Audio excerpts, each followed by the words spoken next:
I'm Jamie Seeker, and this is What It Takes. Each episode, I sit down with real business owners to talk about their journey, the wins, the challenges, and everything in between. Let's dive in.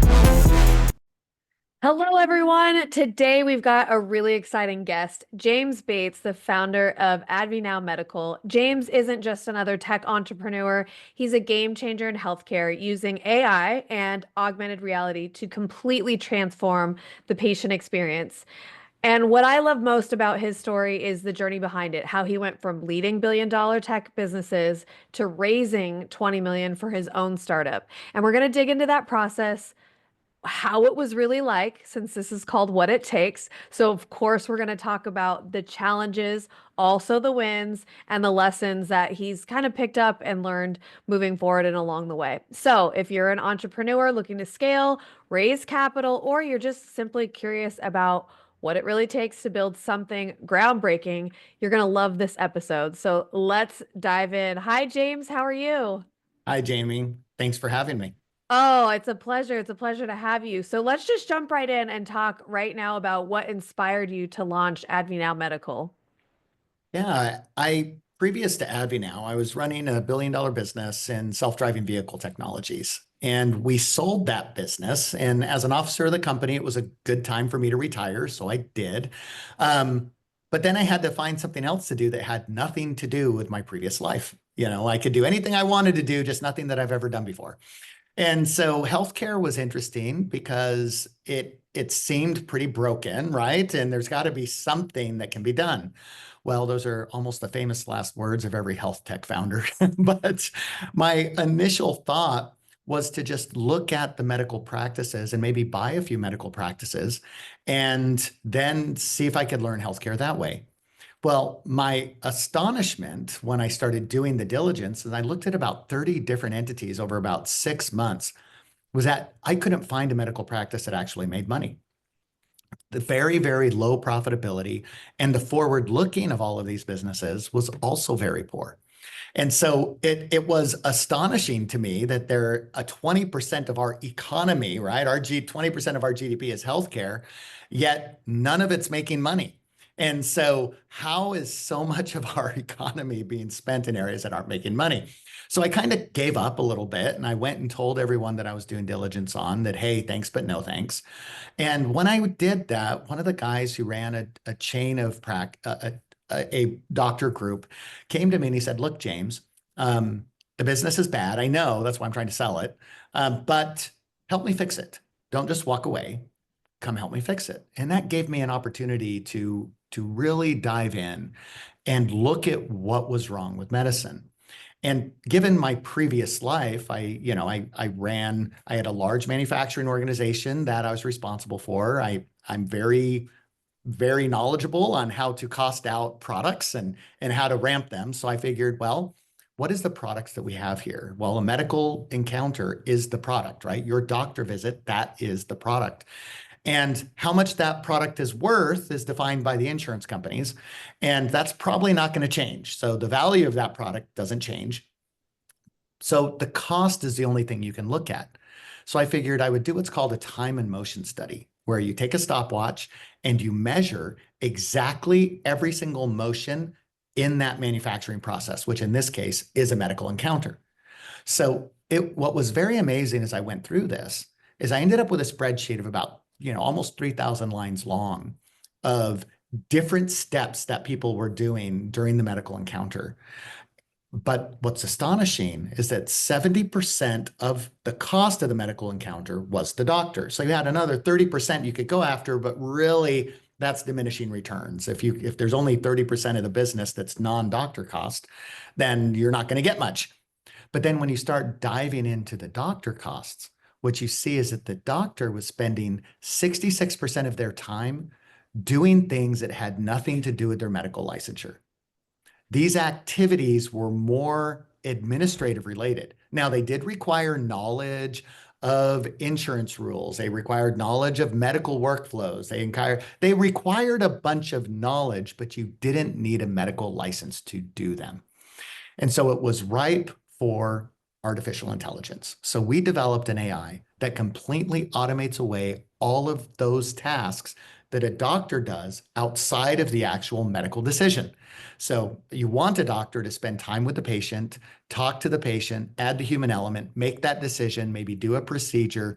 That's what you want doctors spend their time on. You don't want them to follow a bunch of rules, asking all these questions that have little meaning, document everything in great detail, fight with the insurance company about whether they're going to get paid or not. You want someone else to do that. And that's what Absolutely. AdviNow enables them to do. That's amazing. And as somebody who has actually managed a medical practice, I can attest to everything that you just said. I was a little bit surprised by your number, the 70/30. But then when you actually broke down what you were talking about, I was like, ah, there it is. That's what makes more sense. And we were constantly trying to find ways even then. I mean, this seemed like a lifetime ago. It was probably almost a decade or so ago, but it still is it even then when I was getting into it, it was surprising how even behind in the times the medical industry was when I was working on it. We had already moved past all of those types of technical or lack thereof processes that they were not utilizing and ingrained because it was such a hard thing to change and to manage. And Right. although I was managing a private practice, I could see the writing on the walls that, hey, either this is going to get bought out by a bigger, group, or it's just going to go away when we go away. So I'm Yeah, actually really totally. excited to learn a lot more because even as my own personal experiences have changed over time with my doctor visits, I am starting to see things. I think I see them more now just because I was involved with it then. But I'm kind of seeing, okay, I wonder if you've been involved with, some of these technology improvements that I've seen, at least along the way. And the time that I get to actually spend with my doctor is less them in a computer, like either trying to document at the same time or whatnot. And so it's really cool to kind of hear you say that. I'm really interested on the beginning challenges though, because one of the things that I really struggled with and tried to implement even new technology or new things, it was met with a lot of resistance and it was very difficult to move this barge, it felt like. And I was just like this little, you know, this little rudder, like not even a tugboat. It was like, this little thing. Um, and it seems so simple. It's like, guys, like, why are we still faxing? No one else in anywhere still faxes anything. Why Totally. are we doing this? And that was 10 years ago. So I can't even remember the last time I had seen a fax before I entered into that field. So talk to me about some of your challenges that you faced in getting your company off the ground and kind of entering your barriers to entry in this field. Yeah, well, I guess it's two different barriers that we see. The first was pre-COVID and then post-COVID, I suppose. Um, Pre the pandemic, there was pushback on the whole concept of AI. And we developed our product. We released it to market in December of 2019, so right before the pandemic. And I spent the majority of my time convincing people that it wasn't going to be Skynet, murdering them, right? And so it was a lot of that type of don't be afraid of the tech. We're not out to take your job. What we're trying to do is make you more efficient type of thing. Yes, and those And people that don't know who Skynet is, this is Terminator 2 we're talking about. So if you don't even know what that is, because a lot of our listeners are even born after all of these movies came out. So this is that theory that, AI is just going to take over and start running the world. I mean, I get it, and that was like I was really into that. But I think that's where my fascination with AI came in is like, actually, well, we could get to that place. And obviously we don't want it to come to to them taking over everything, but yeah, that would be, I could see people's fears in that. And we see it now even when people like wanting to protect their own jobs. Like, oh, are they going to replace me? Which is very real. But from what I've seen, AI can help us make more efficient, but we still need human operators right now and where technology Totally. is for a lot of the things. So actually getting educated about it and learning about what you do is going to be, you're going to be a lot more valuable in the company. So yeah, sorry to interject. I just thought it was really funny and my brain was going up. There's probably half the people that are listening to this that don't even know that reference.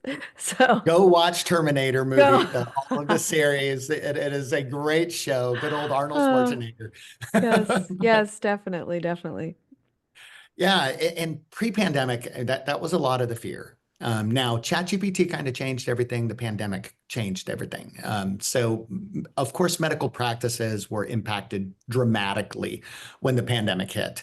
And pre-pandemic, I mean, my clients were people like Safeway grocery stores. They have clinics next to their pharmacies, and CVS that has the minute clinics. I mean, these were the guys that were interested or using our platform. And and so we were very excited about it. It was very simple medical transactions. But the pandemic hit, of course, the first thing Safeway did is say, we don't want sick people in our stores, right? We're a grocery store chain. Sorry, COVID, scary, go away. And CVS did the same thing, right? So they said, hey, we're not expanding our minute clinics. We're not focusing on them. They're going to be telemedicine for now. And so it really changed our go-to-market. So we started selling into health systems, like Dignity Health or HCA or Mayo Clinic and people like this, that were large and heavily impacted by the pandemic from an efficiency standpoint. And so there's a lot of interest because our promise of really doubling the patient throughput without doubling the personnel, right? So if you're having those type of capacity issues, AdviNow is perfect for you. Well, the pandemic ended, and everyone's now familiar with generative AI. And so now they're like, okay, well, generative AI is going to do everything. I'm like, well, not really. So now what we're doing that is really exciting is every single physician wants their chart the way they want it. They all went to medical school in different places. They all did their residencies in different places. They all had their dream doctors that trained them how to code and write their SOAP notes, subjective objective assessment and plan, right? The documents doctors have to do in their own way. And so they've refined that over the years and they don't want to change. And AdviNow, which is a scribe, right? We collect all the data for the doctor and we just allow the doctor to click a button and the AI does all the documentation and coding for them. And so the doctor says, that's awesome. I want that. But wait a minute, I want it to look exactly the way I do it already. So what we're doing now, and this will be released actually mid this year, is it enables the doctor to click a button if they're using Athena Health, and Athena Health is an EMR that is our partner. If they're on Athena Health, they can just click a button and adopt AdviNow, and then the AI will automatically configure itself so it collects the data, documents, and codes exactly how they do it today. Well, we're layering on top all the regulatory requirements, all the insurance company requirements, everything that causes pain for medical practices. We eliminate that for them. And the chart looks exactly the way the doctor does it already. So Wow. what that means is a lot of resistance that people have to change. Just try it.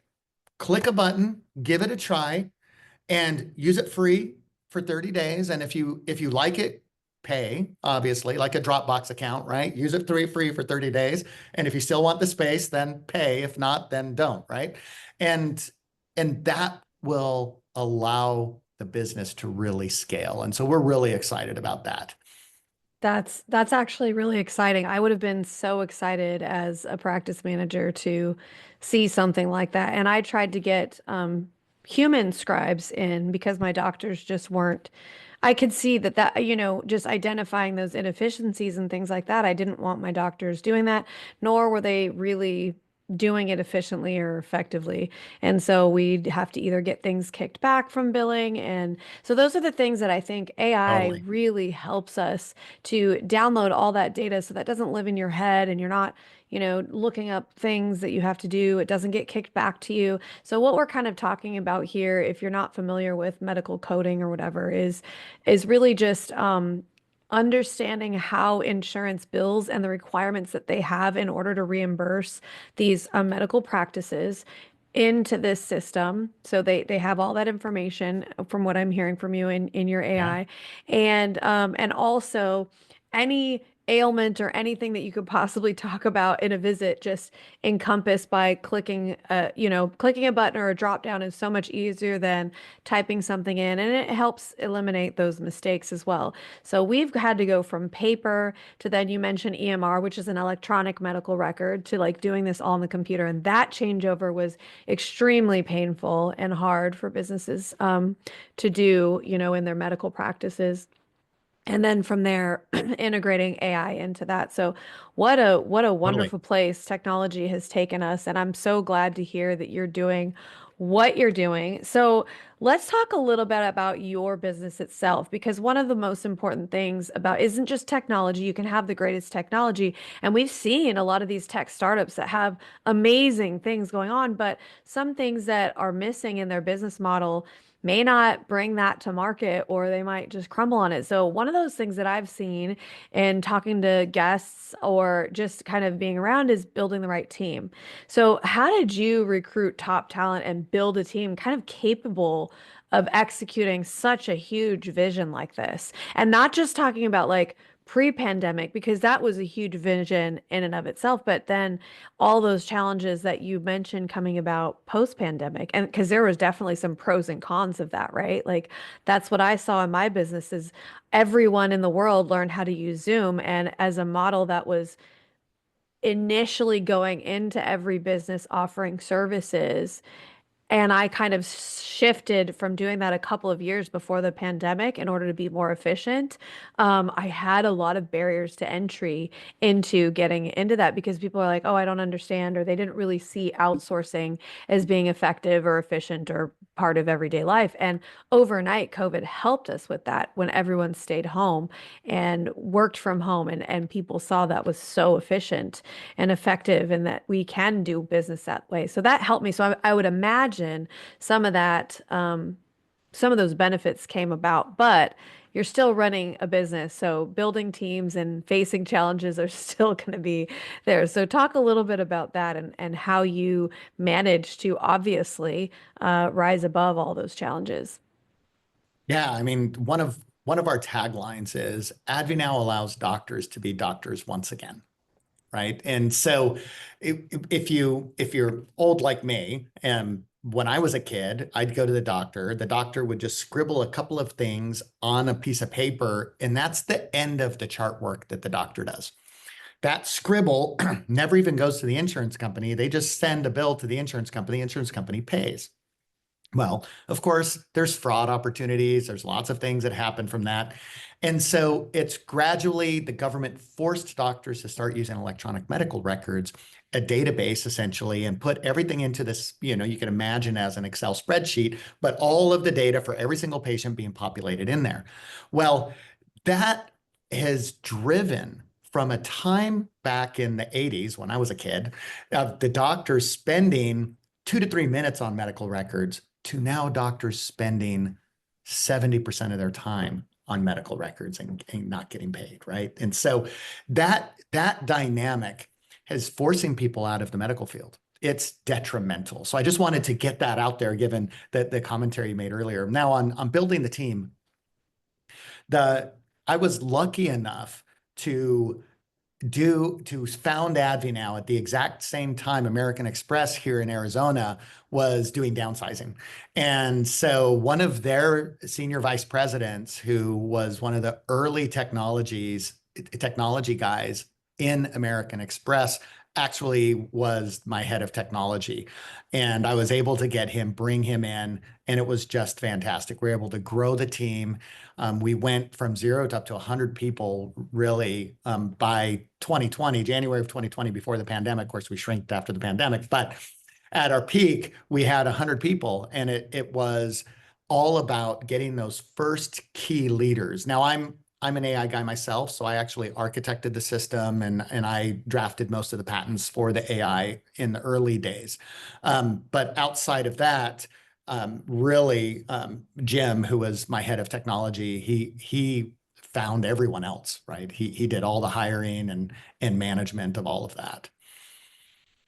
That's amazing. Well, and sometimes what you find is that timing is everything, and sometimes you get the luck of the draw like that. So it's awesome that you kind of had those connections and bring that along. So I mean, I bet that was kind of a surprise, but that's kind of what I wanted to talk about next is just like lessons and things that you've learned as you've kind of navigated this process. What were some of the biggest surprises, whether they were good surprises like happening to have, American Express go through that and finding like, oh, well, what a nice surprise, good Yeah. or bad. What are some of those surprises that you found in this experience? So I guess my biggest surprise it was my naivety around healthcare, right? When I first came into it, I came from a business that was very much driven by profit and loss, very much driven by, you know, if you have a better widget, you're going to adopt the widget, else someone else will. Competition drives that improvement. Right. I was in a car business, cell phone business, computer business, communication business. That's what I've done my whole career. And healthcare is not that way, especially large hospital systems. They compensate people for the status quo. They don't compensate them for improving patients' lives, improving profitability. And that's not how they view it. And doctors are really trained in many ways to abhor profit and to think of themselves above profit as they're out to help the patient. Well, when you have that type of environment, getting people to adopt something new, it's hard. And pre-pandemic, now the pandemic changed a lot of things, so this is a lot of pre-pandemic commentary, but the whole industry looked at technology adoption as a risk, not a benefit. And so no one was going to be the first and no one wanted to do it. But they knew that they had to eventually. That's why, in what you mentioned, Jamie, with your experience in healthcare, all the technology is old. Why is it old? Because nobody wants to change because that's a risk. Now, the pandemic forced a lot of technology adoption. And now what you have is a situation where the IT departments are saying no to everything because they say, hey, it's a security risk for patient records, all of this other stuff. And the CEOs and the are saying, no, no, we're going to push forward. And so you see a little friction inside of these health systems that, quite frankly, the CIO is winning still. If you look at the large organizations, like the largest hospital group in the nation is Dignity Health or Common Spirit. Number two is Hospital Corporations of America, HCA. And both of them, their CIO organizations basically are the inhibitors of profitability and progress. Now, Sure. there's some good things that they do. Of course, keeping security of patient records is key. But that can also be a crutch on how not to take risk. So Yeah. it's interesting. And then from a regulatory perspective, another real surprise for me is I've dealt with regulatory agencies in my career. Obviously, the automotive industry is highly regulated. But the FDA was very different. I actually got myself on a committee to advise the FDA from the industry standpoint, at the Medical Device Manufacturers Association. And it they can't win, right? So you hear a lot of people hate on the FDA. But the reality is if they approve something that then kills even one person out of a million, they're fired, right? Their career's over. And so by default, they don't want to approve anything that has any risk. But then if they cooperate with industry and tell them how to navigate the maze to actually get approval, then they're actually on the side of the industry and they're not they're not fulfilling their oversight function. And so they really can't win. And I felt really bad for them engaging with them and actually realizing that our health system is broken, but the fixes are not are not what people who outside the industry automatically think that they should be. Should we just go and force the FDA to approve everything? Well, no, we don't want that either. Should the FDA really get in bed with all of the manufacturers and help them pass? Well, kind of, we don't want that either, right? We kind of want the independence, but we don't want them to be fired if they approve something that kills one person out of a million, right? We want that risk to be able to be possible. And I don't really know the answer of how things need to change to allow that type of environment, but that was also a big surprise for me. Yeah, What I would say that was really, and not necessarily the FDA per se, but a lot of dealing with insurance and just kind of them being able to write their own rules and things changing based on legislation, and totally, that was something that was very hard to understand and keep up with. So I think that that would be a huge benefit to have AI have the latest immediately. totally. Gosh, what a benefit that would be. So I'm really excited to know that a lot of this change is coming, and that hopefully it's going to be caught up to times in all of our health systems. But I can say I have seen it in my visits, and we almost have like, somebody, an AI little thing that they wheel in that's listening, and they ask permission, and I think it's really good, just in my experience of seeing all that. So it's kind of cool to hear the inside track to how that is, and I can only imagine the challenges that you face. But the fact that you're still here and that I am seeing that change in the industry tells me that you guys really are disruptors, and you're coming in and doing what you can do. And I think that's a really, really cool story for anybody who is listening, who wants to do something big, but just sees that there's maybe a problem that you think is too big for one person. That, hey, if you kind of get with the right people, maybe a little bit of luck, some surprises along the way, that it's very doable. So, what advice? Our podcast is called "What It Takes." What did it take for you? What advice would you give to somebody else to say, "Here's what it takes if you want to do something this big. Here's what it's going to take for you." Yeah, I mean, there's a couple of things. So for the first thing is in a founder, resilience is everything. Now you would say IQ, you got to be smart. Yeah, that's kind of important. And you would say money, getting access to capital. Yep, that's also kind of important.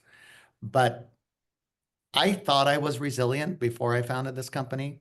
I had no idea what resilience meant. And so now here I am, 6 years later, my head buried, working, 100-hour weeks to go and make sure that this vision can come about.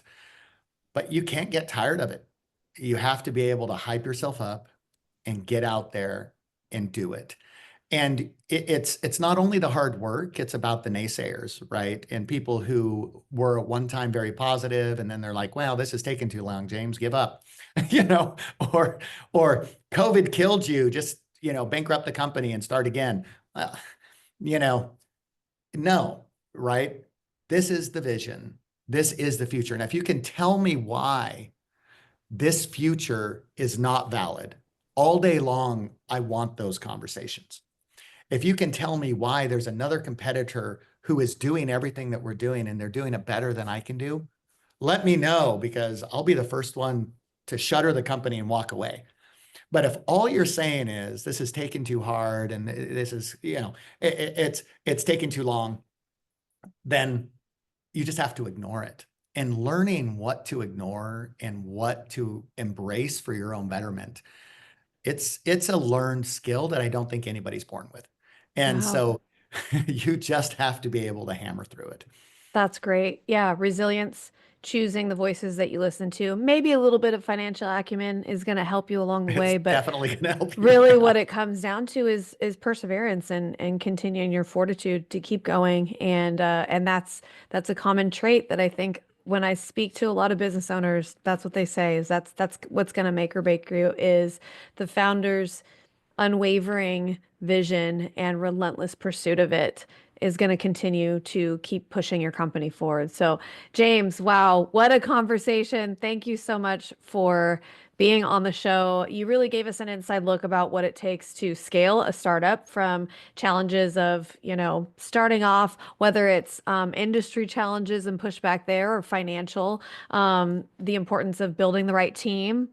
I love how you broke that down, the reality of kind of going through that, not just the wins, those struggles too. But if you enjoyed this episode, please be sure to connect with James and check out the amazing work AdviNow Medical is doing. So, James, how can people find you if they're looking for you? Our website is www.advinow.com, ADVINOW.com. I'm James Bates, james.bates@advinow.com. If you'd like to reach me directly, it may not be me that responds. It could be somebody else, but that is my email address. And also for general information, info@advinow.com, info at advinow.com. That's great. Thank you. And you can find the links in the show notes as well. So, of course, if you haven't already, please make sure to subscribe to What It Takes so you never miss an episode. And thank you so much for listening, and we'll see you next time. Thank you, Jamie. Appreciate it. Would you or someone you know like to be featured on this podcast? Our applications are now open. Apply today at seekersolution.com and click on the podcast link to get started.